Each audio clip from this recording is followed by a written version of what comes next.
I do want to talk about NIL though, because NIL is still is kind of like the thing that started all this back in 2021, and it's still a part of it, right? And now it seems like they're going to try to make it a little bit more rules out. Now, this is the part I'm not super clear on, so if I'm wrong, please correct me. But my understanding was that NIL programs and incentives are still a thing, but they kind of have to be submitted for approval now, and which to me opens up Pandora's box of you're just going to start cheating like they were in the 80s. Or am I off base on the way that that's kind of being perceived? Yeah, let's unpack that. I think there's something to that. As I mentioned, that kind of pre-settlement NIL deals won't go away, but over the next few years, the top football teams are going to cost 40 to 50 million, which is what only those very top, the Ohio State or Alabamas were paying right now. And so, now NIL deals are required to be run through this kind of so-called clearinghouse, which will allow some top players to earn, six-figure salaries like the Cooper Flags at Duke. And schools can pay them for an endorsement sort of outside of that revenue sharing money.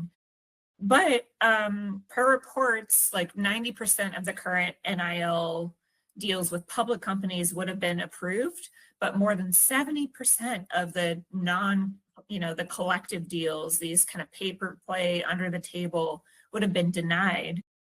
But that's, how is the NIL or how are NCAA really going to find out about those deals? Are they really going to stop schools from paying these top players? So lots remains to be seen about how that'll impact collectives and compensation and, recruiting overall. There's talks already of teams might start tanking on purpose if they need to fill like a quarterback spot that they want to pull from the portal next year to ensure they have the top revenue share dollars or top NIL dollars just for one player.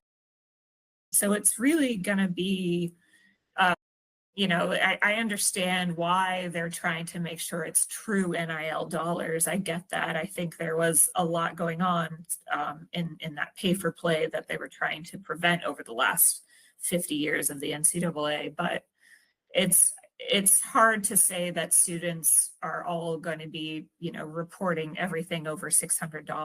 Just, it doesn't feel realistic, and it doesn't feel like the accountability, what kind of accountability will there truly be if that doesn't happen? So yeah, that's a big question mark, but I think you're not far off.